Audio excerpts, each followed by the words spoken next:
Well, hello everybody. Bill Thornton, SoCal Saber here. Thanks for stopping by the channel today to listen to me talk about what the music I will listen to this week from my vinyl collections and my CD collections.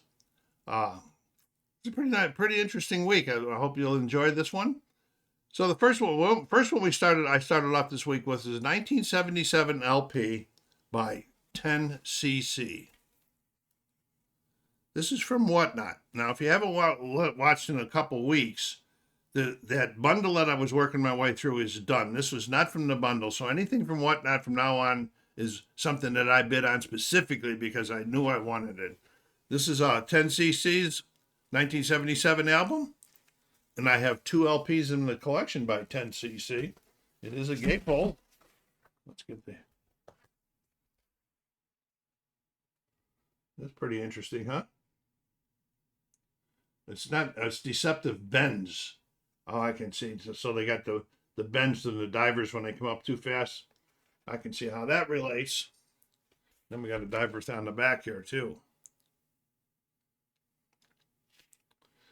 So they had a nice little inner in here. Lyrics, credits.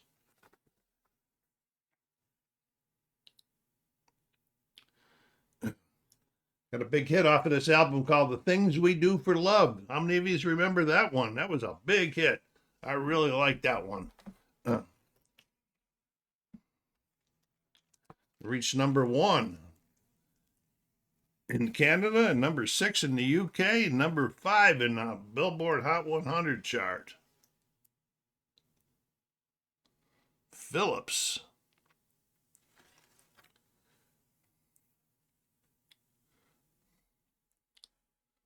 I wonder if that, I'm going to have to check and see if this Phillips, anybody know if this is like the studio from Sam Phillips that used to own Sun Records, and then he sold it to get money, and when he sold Elvis and everything. And so I don't know, maybe it is, maybe it doesn't. I wouldn't have the foggiest idea.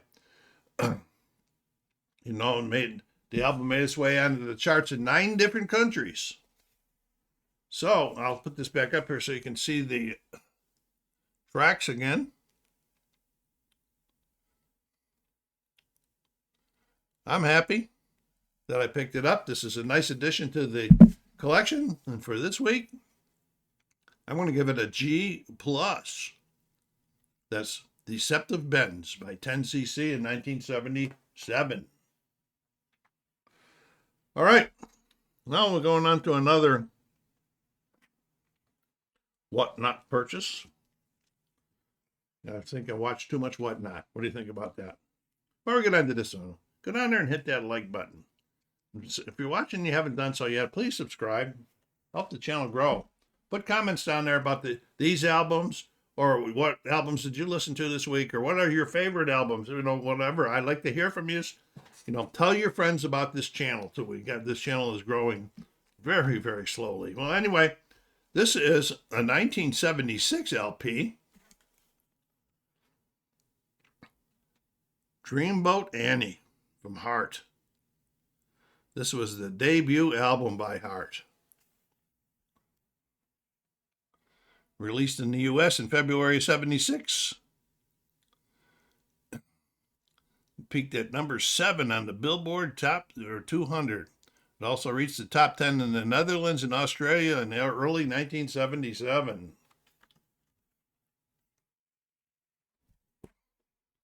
Nice inner, in very good shape.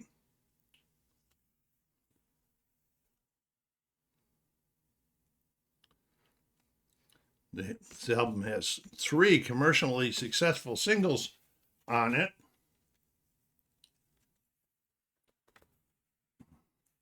They are Crazy on You and Magic Man became staples of the FM radio, which really helped them get their popularity up, getting a lot of play on FM radio.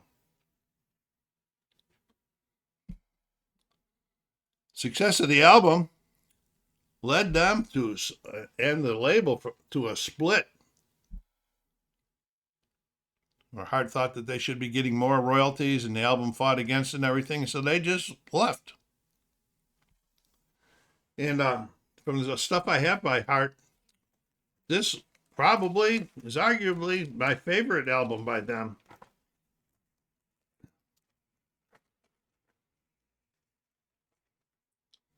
And for this week here, I'm going to give Heart's 1976 Dreamboat Annie album a VG. I really like Ann Wilson's uh, voice. I'll put her on my list I'm making of women to decide at the end of the year who my favorites were that I listened to this year. There it is. Dreamboat Annie by Heart, from Heart. Okay, the next thing for the week was a Record Store 2026 pickup from the In Groove in Phoenix.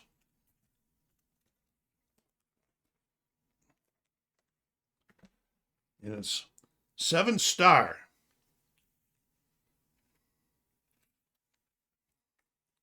It's a Black Sabbath album featuring Tony Iommi. From what I got this on order the morning, the early morning after Record Store Day, along with 2 other things. I did put out a video of the stuff that I picked up from the In Groove and Wisecrack in Oak Hills. Check the video out if you want to see what my other stuff was for there. This is celebrating the 40th anniversary. It's newly remastered from the analog tapes. It's on red and black splatter vinyl. From what I understand, this is the 12th studio album by Black Sabbath. But from what I understand, that this was supposedly originally going to be a solo album by Tony Iommi, but the label would not produce it. They said, we need you to have Black Sabbath on there so we can increase the sales of the album. And so that's the way they want. Features Tony Iommi, a founding guitarist, alongside musicians Goff Nichols, Eric Singer, Dave Spitz, playing keyboards, drums, and bass, respectively, and Glenn Hughes, ex-Deep Purple and ex-Trapeze vocalist, as the lead singer. No enter. Of course, that's the Record Store Day for you, folks.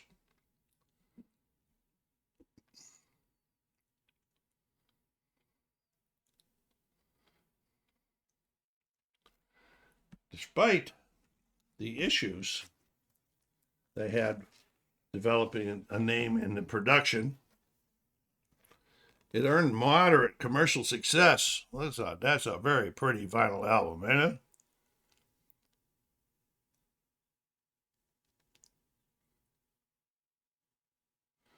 Reached number 27 in the UK, number 78 on the Billboard 200. As with its predecessor from Black Sabbath, Born Again, the album is not intended to be a Black Sabbath record. Last minute, like I said, made them change it. Some of the way the music was, it was like the band was saying, okay, we're going to make this music and play this music, and it's not going to sound like Black Sabbath.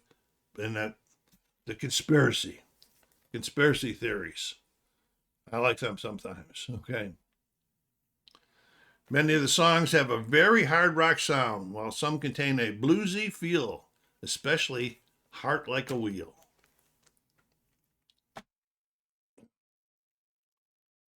There was a few times during the album that I found the vocals hard to hear or hard to understand. Other than that, I enjoyed the album, and I'm going to give it a G+ for the week. I don't know if I even showed you I didn't show you the inner. Let's take the inner out here.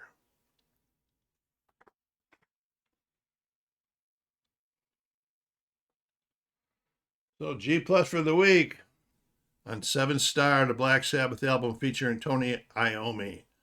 And this was a 40th anniversary release, 2026 Record Store Day.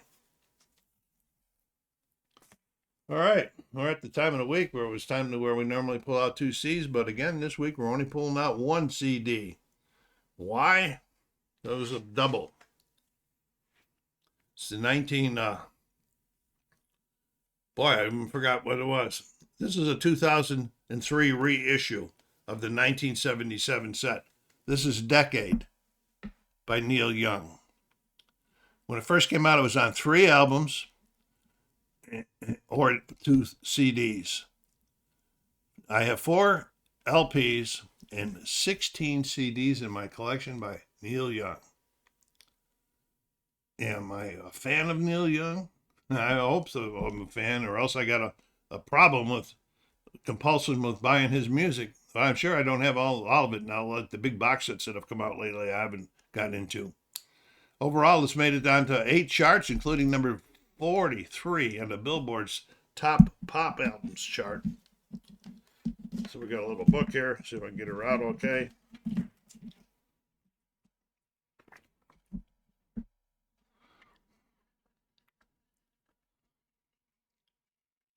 I already said mine. This is a 2003 reissue. And this represents almost every album from his career and various affiliations through 1977. You know, he's with a lot of different groups.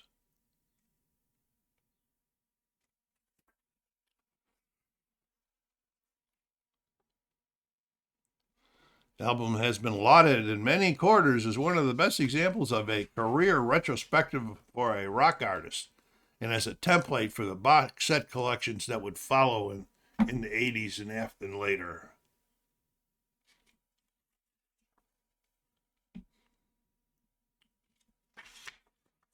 Got some photos here.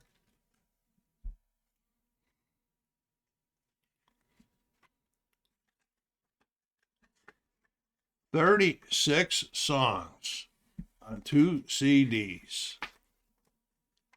Show you what the CDs look like.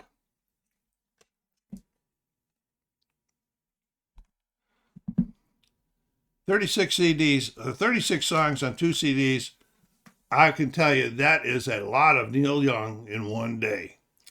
But it's the type of music that I found, sometimes when you're doing things like reading or doing certain things, it's hard to listen to music because your mind's off in a different direction. I'm not speaking of reading, but I was doing things around the house that day, and I found this to be very easy to latch onto my mind while I'm doing other things and enjoy the music. So that was nice on that. So I did got it. And I found it was pretty mellow. It was pretty mellow. But I got to give it because, some of the songs that are on here, the I don't have my glasses on. Let's see.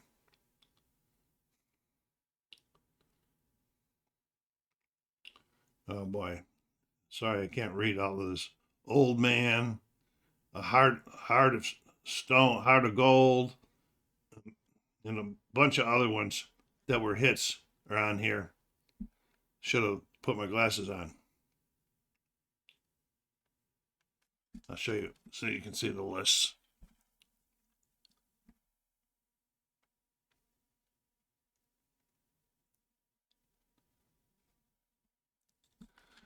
So Decade, the 1977 release by Neil Young, gets a G plus for the week.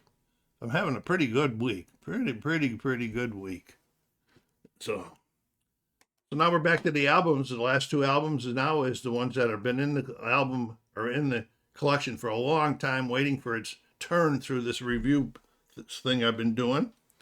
And the first one is the 1980 LP by Aerosmith, titled "Aerosmith's Greatest Hits." I have 2 LPs and 8 CDs in my collection by them. And this was the first greatest hits compilation by the hard rock band. And when they put it together, I take it that some of the songs were edited from their original versions.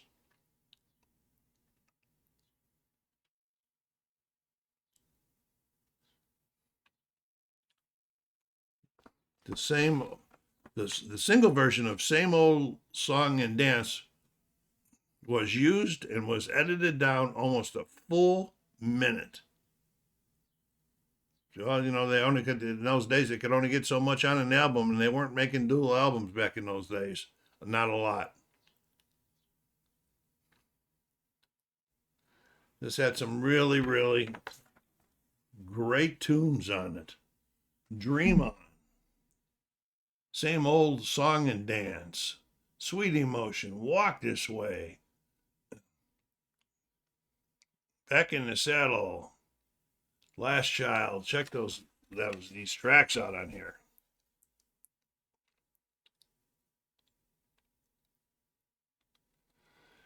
As you know, at the end of the week, I always pick out two that were my favorites. And now this one's getting a VG for the week. This 1977 release or 1980 release, Aerosmith's Greatest Hits. But because it's a compilation, I'm not going to pick it as one of the favorites. I got to try to keep the compilations down out of them, that category for picking at the end of the year. Let's see if we can take a look at the vinyl here. We're on Columbia.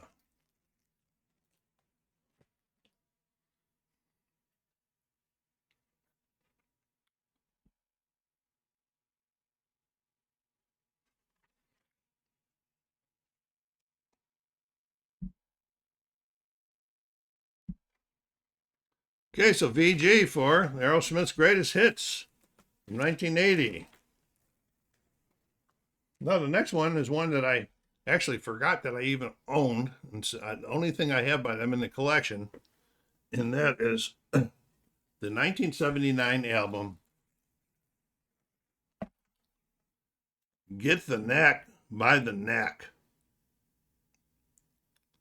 This was a debut album by the American power pop band.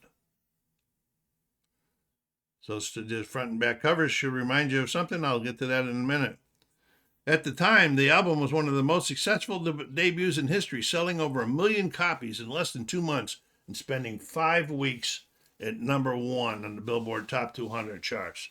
What a way to start a career. But for me, I really like this as their debut. Why don't I have any other stuff by them? Or did they just fall apart? I didn't do any research or what. So that's that. You know, the lead single, My Sharona, was number 1 on the Billboard Hot 100 for 6 weeks. Number 1 on the Billboard's top pop singles of 1979 end chart. The follow-up, Good Girls Don't, reached number 11 on the Hot 100 and followed My Sharona to number 1 on the Canadian singles charts. 2 great songs. You know, when it came out, a lot of critics criticized them for their lyrics and so forth, and that they were cutting down women and stuff like that. I'm not sure about that. Just that it was in that era, and lyrics like that were not all that common, but they still hadn't been totally received. Here we are at the Capitol Rainbow album or label.